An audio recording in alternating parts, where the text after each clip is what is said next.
Hello everyone, कैसे हैं आप सब लोग। तो here is the lecture number 35 जिसमें हम पार्टनरशिप का पार्ट नंबर 9 करने वाले हैं। लास्ट वीडियो में हमने रीवैल्यूएशन अकाउंट के बारे में पढ़ा था। होप कि उसके ऊपर सारे डाउट आपके क्लियर हो गए होंगे। अब नेक्स्ट हमारा टारगेट है, इस वीडियो में हम पढ़ेंगे जो आपका डिजीज पार्टनर है या रिटायर्ड पार्टनर है, उसको हमने क्या क्या देना होता है और उसका शेयर ऑफ प्रॉफिट कैसे निकालना है। द मोस्ट इंपॉर्टेंट टॉपिक इसमें हम पढ़ेंगे कि उसका शेयर कैसे निकालना है। तो चलो स्टार्ट करने से पहले मैं बता दूं, ये हमारे different social media handles Facebook पे आईजी कॉमर्स क्लासेस का पेज है जहां पे आप हमें ज्वाइन कर सकते हो। अगर आपकी कोई भी क्वेरी है आप हमें उधर बेझिझक मैसेज सेंड कीजिए, आपको उधर रिप्लाई ज़रूर मिलेगा। सेकेंडली, टेलीग्राम पे आईजी कॉमर्स क्लासेस का एक चैनल है जहां पे आप हमें ज्वाइन कर सकते हो फॉर वीकली क्विज। हमारा उधर हर संडे को क्विज कंपटीशन होता है जिसमें हम वीक का हमने जो पढ़ा होता है उसके बारे में हम पढ़ते हैं। और आपको मैं बता दूं, जैसे ही ये पार्टनरशिप टॉपिक खत्म होता है हमारी पीडीएफ डिस्कशन स्टार्ट हो जाएगी। एग्जाम से पहले पहले मैं आपको वो पूरी पीडीएफ हम डिस्कस करके आपके सारे डाउट क्लियर करने की मैं कोशिश करूंगा। तो अब हम जो हमने लास्ट वीडियो में आपको होमवर्क दिया था उसके आंसर्स डिस्कस कर लेते हैं। तो इसके आंसर्स क्या हैं, ये बोल रहा है in the revaluation account a decrease in the value of plant and machinery is shown on the. वो कौन सी साइड पे शो होगा, हमने लास्ट वीडियो में रीवैल्यूएशन अकाउंट पढ़ा था, ये होता है लॉस वाली साइड और ये होती है प्रॉफिट वाली साइड। ठीक है, तो decrease in the plant and machinery मतलब डिक्रीज इन एसेट, हमारी एसेट घट रही है, तो घट रही है तो हम उसे कहां पे डालेंगे, लॉस वाली side, that is debit side. तो इसका आंसर क्या आ जाएगा, appears on the debit side. Next है in the revaluation account and increase in the value of land and building. अब हमारी एसेट बढ़ रही है, हमें हो रहा है फायदा, फायदे का मतलब क्रेडिट साइड, तो appears on the credit side, इसका आंसर आ जाएगा। थर्ड था revaluation account is operated to find out gain और loss at the time of. Revaluation account हम किस टाइम पे बनाते हैं, तो मैं बता दूं वो हम एडमिशन के टाइम पे भी बनाएंगे, रिटायरमेंट के टाइम भी बनाएंगे, डेथ के टाइम भी बनाएंगे, तो ऑल ऑफ द अबव इसका आंसर आ जाएगा। अब हम आगे बढ़ते हैं। आगे क्या हमने पढ़ना है, जो इस वीडियो का मेन मोटिव है, इस वीडियो में हमने पढ़ना है how to calculate share of profit of deceased partner, जिसकी डेथ हो गई है, जो इफेक्टेड पार्टनर है, या आप बोल सकते हो रिटायर्ड के लिए भी यही केस रहेगा। तो उधर बढ़ने से पहले हम पहले डिस्कस कर लेते हैं जो डिजीज पार्टनर है या आउटगोइंग पार्टनर है उसको हमने क्या क्या आइटम्स देनी होती हैं। तो मैंने ये आइटम्स की कुछ लिस्ट बनाई है, आपने ये चीज याद रखनी है। सबसे पहला उसका हक है अपनी कैपिटल वो वापस ले। सबसे पहला हक है जो उसने कैपिटल लगाई है, ये थोड़ी है वो आज रिटायर हो रहा है, उसने 2 लाख रुपया बिजनेस में लगाया था, वो 2 लाख बिजनेस में ही लगा रहेगा और वो कंगाल खाली हाथ घर चल जाएगा, ऐसा नहीं है। उसने जो पैसा लगाया है वो वापस लेकर जाएगा। Secondly, share of profit up to the date of the death. और अगर उसकी डेथ हो जाती है, ऑब्वियस ही बात है, death is a uncertain, death तो कभी भी हो सकती है। डेथ ये तो नहीं कहती आपका जो साल है वो 31 मार्च को खत्म हो रहा है, तो जो पार्टनर की डेथ है वो भी 31 मार्च को ही होगी। डेथ आपके साल में कभी भी हो सकती है। तो इसमें क्या चक्कर है, इसमें वो बोल रहा है शेयर ऑफ प्रॉफिट जो है वो डेथ तक आपने उसे देना है। समझ लो मार्च तक हमारा महीना साल खत्म होता है और ये जो पार्टनर है इसकी डेथ होती है जून में, जून 30 को होती है। ठीक है, मार्च को आपने तो प्रॉफिट दे दिया, मार्च में हमने जब प्रॉफिट एंड लॉस अकाउंट बनाया वो तो हमने प्रॉफिट दे दिया। अब मार्च के बाद कितने महीने ऊपर हो गए, अप्रैल मई जून, 3 महीने ऊपर हो गए, तो हम इस जनाब को 3 महीने का प्रॉफिट देंगे। आगे हम पता करेंगे इस प्रॉफिट को हमने कैलकुलेट कैसे करना है। फिर है सैलरी और कमीशन अकॉर्डिंग टू डीड। अगर उसका हक है, अगर डीड में लिखा है कि उसे 10,000 महीने की सैलरी देनी है तो आप उसे 3 महीने की सैलरी भी दे दो तो आपकी हो जाती है 30,000, हमने उसे सैलरी भी देनी है। अगर कमीशन के बारे में भी लिखा है डीड में तो हम वो भी डालेंगे। आगे है interest on capital up to the date of death. अब हमने उसे इंटरेस्ट ऑन कैपिटल भी देना है, लेकिन up to the date of death. Death के अगर ऊपर चल गया वो तो उस इंसान को फायदा हो गया और जो बाकी इंसान है उन्हें तो नुकसान हो गया। इसलिए जब उसकी डेथ हो रही है हम उसे इंटरेस्ट ऑन कैपिटल भी उसी टाइम तक देंगे। समझ लो इसकी कैपिटल है 1 लाख इंटू इसकी हमने देना था 10% इंटू 3 महीने ये जीवित रहा, 3/12 हम कर देंगे और इधर से हम आंसर निकाल लेंगे इसका इंटरेस्ट ऑन कैपिटल का। होप की क्लियर होगा, आगे और क्लियर होता रहेगा जैसे हम आगे बढ़ेंगे। फिर साथ में मैंने आपको बताया था हमने रीवैल्यूएशन अकाउंट बनाना होता है, चाहे आपकी रेशो चेंज हो रही है या आपका पार्टनर एडमिट हो रहा है या रिटायर हो रहा है। तो उस टाइम पे हमने जो रीवैल्यूएशन बनाना है तो वो पैसा उसका अगर प्रॉफिट हो रहा है वो भी हम इसे देंगे। फिर बात आती है कोई बैलेंस शीट में, ठीक है, कोई बैलेंस शीट में पड़ा है अनडिस्ट्रीब्यूटेड प्रॉफिट तो वो भी हम उसको देंगे। समझ लो बैलेंस शीट में लायबिलिटी वाली साइड लिखा है प्रॉफिट एंड लॉस अकाउंट, इधर लिखा है 1 लाख, तो ये 1 लाख है। अब मैं आपको बता दूं जब भी आपका प्रॉफिट अनडिस्ट्रीब्यूटेड प्रॉफिट होता है ना वो लायबिलिटी साइड आता है। लायबिलिटी साइड क्यों आता है? क्योंकि बिजनेस को इसकी टेंशन है कि उसने पैसा देना है ये पार्टनर्स को। असली में प्रॉफिट तो पार्टनर्स का ही हिस्सा है, ठीक है, तो इसलिए हम उसे लायबिलिटी साइड लिखते हैं। तो ये जो 1 लाख है 1 लाख में से इसका जो शेयर बनता होगा वो हम इसे दे देंगे। आगे है हिज शेयर ऑफ गुडविल।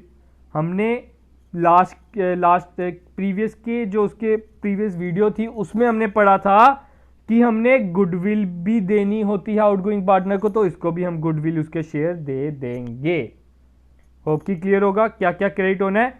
इसमें से एमसीक्यू क्या आ सकता है? Which of the following item should be credited, या हम बोल सकते हैं should be given to the deceased partner और आउटगोइंग पार्टनर। तो ये सारी आइटम्स है जो हमने उसके जाने के टाइम पे उसे देनी होती है। अब आगे बढ़ते हैं, items to be taken from. पहले क्या था? गिवन, अब है टेकन। हमने उसे लेना क्या क्या है या उसके अकाउंट में हमने डेबिट क्या क्या करना है। तो पहला आ जाता है share of loss up to the date of death. ऊपर क्या था? शेयर ऑफ प्रॉफिट, या तो प्रॉफिट होगा या तो लॉस होगा। अगर प्रॉफिट हुआ तो उसके अकाउंट में हम कर देंगे क्रेडिट, अगर लॉस होता है तो हम इससे शेयर लेंगे। लॉस तो इसे झेलना पड़ेगा 3 महीने का, चाहे इसने 3 महीने काम किया हमारे बिजनेस में।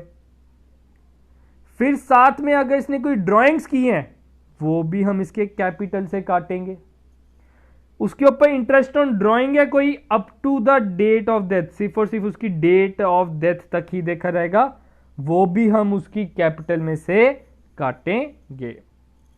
नेक्स्ट है रीवैल्यूएशन लॉस। ऊपर था रीवैल्यूएशन प्रॉफिट, अगर लॉस होता है रीवैल्यूएशन में तो वो हम इसकी कैपिटल से काट लेंगे, और अनडिस्ट्रीब्यूटेड जो लॉस है वो भी हम इसकी कैपिटल में से काट लेंगे। तो ये आइटम्स हैं जो हमने उसके अकाउंट में से डेबिट करनी है या हमने उससे जो बिजनेस ने उससे डिजीज पार्टनर से लेनी है। तो आगे मैंने डिजीज पार्टनर का एक कैपिटल अकाउंट का फॉर्मेट भी बना दिया, आप जैसे स्क्रीन पर देख सकते हो।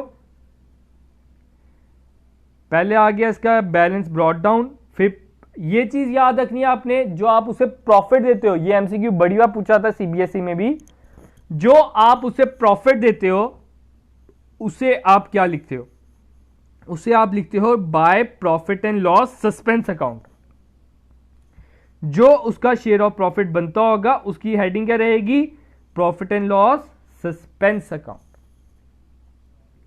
फिर गुडविल हमने उसे दी, रिजर्व्स एंड प्रॉफिट दिया, मतलब अनडिस्ट्रीब्यूटेड प्रॉफिट ही लगा लो ये। फिर रीवैल्यूएशन का गेन आ गया, जॉइंट लाइफ पॉलिसी आ गई, इंटरेस्ट ऑन कैपिटल आ गया, सैलरी आ गया, कमीशन आ गया। ये सब कुछ हमने उसे क्रेडिट करनी है।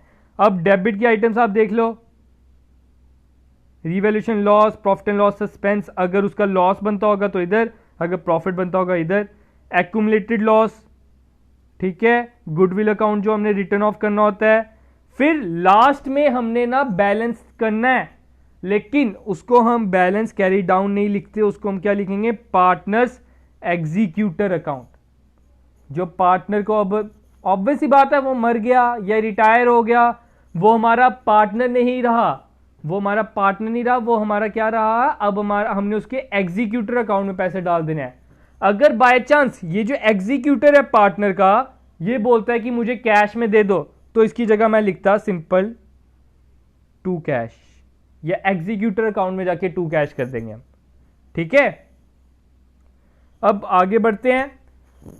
अब मोस्ट इंपॉर्टेंट टॉपिक आप करने जा रहे हो, इसका न्यूमेरिक क्वेश्चन बन सकता है। आपने ये चीज याद रखनी है, there are two methods of calculate profit. हमने जो इधर प्रॉफिट कैलकुलेट करना है, ठीक है, ये जो आप प्रॉफिट देख रहे हो, ये हमने कैलकुलेट कैसे करना है। ये इंसान तो मर गए हैं 31 जून को, लेकिन हम प्रॉफिट निकालते हैं 31 मार्च को। जनाब कब मर गए हैं, 30 जून को, लेकिन हम प्रॉफिट निकालते हैं 31 मार्च को। तो अब क्या करें, हमें कैसे पता चलेगा कितना प्रॉफिट देना है इसे। तो ये मैं बता दूं, इसके दो मेथड हैं। क्या दो मेथड हैं, एक टाइम बेसिस पर और एक सेल्स बेसिस पर, या टर्नओवर बेसिस आप बोल लो। क्या दो मेथड हैं, एक टाइम बेसिस पर और एक सेल्स बेसिस पर। नीचे मैंने इसके बारे में लिखा भी है। सेल्स बेसिस पर पहले लिखा मैंने, इसमें क्या होता है, His profit share for the current year is estimated using last year sales and last year profit. Turnover basis में हम क्या करते हैं, हम इसमें करते हैं, इसमें जो हमने प्रॉफिट निकालना है, पिछले साल की हम सेल और प्रॉफिट देखकर निकालते हैं। समझ लो हमें पिछले साल हुआ 1 लाख का प्रॉफिट, तो उसके अकॉर्डिंग हम ये सेल्स के बेसिस पे हम ये ले लेंगे। ठीक है, आगे मैं प्रॉपर क्वेश्चन बनाया, आप उससे देखना कैसे निकालना है। फिर है टाइम बेसिस पर। टाइम बेसिस पर असली में है दो, लास्ट ईयर प्रॉफिट पे भी ले सकते हो, एवरेज प्रॉफिट पे भी ले सकते हो। वो आपकी डीड पे लिखा होता है, या ऑब्वियस ही बात है, आपने अब क्वेश्चन सॉल्व करना है तो आपके क्वेश्चन में लिखा होगा। लास्ट ईयर प्रॉफिट हो गया, समझ लो पिछले साल हुआ 1 लाख का प्रॉफिट, तो हम उसमें इस साल भी एज्यूम करेंगे कि हमें 1 लाख का प्रॉफिट होगा। और जो एवरेज प्रॉफिट है, एवरेज प्रॉफिट में आपको पिछले 4-5 सालों का प्रॉफिट दिया होगा, उन्होंने बोला होगा इसका जो एवरेज प्रॉफिट आता है वो आपने प्रॉफिट लेना है, क्योंकि आपका प्रॉफिट फ्लक्चुएट करता है उस कारण। ठीक है, आगे मैंने क्वेश्चन लिया, अब घबराने वाली कोई बात नहीं है। देखते हैं पहला क्वेश्चन क्या कह रहा है। पहला क्वेश्चन कह रहा है ABC are equal partners, ratio आप देख सकते हो, इनकी रेशियो है 1:1:1। The profit of the firm 2008, 9 and 10 is 10 lakh, 7 lakh, 13 lakh.